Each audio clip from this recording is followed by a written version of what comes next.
Rice and peas. Red beans and rice. A main dish from Honduras. Serves 4. You will need 7 ingredients.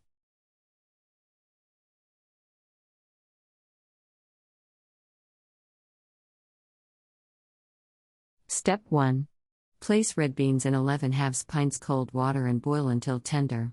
Add coconut milk, seasoning and salt to taste. Allow to boil briskly for 5 minutes. Step 2. Add rice.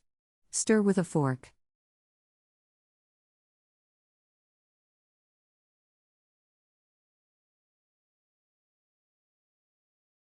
Step 3. Cover and simmer until tender and water has dried out.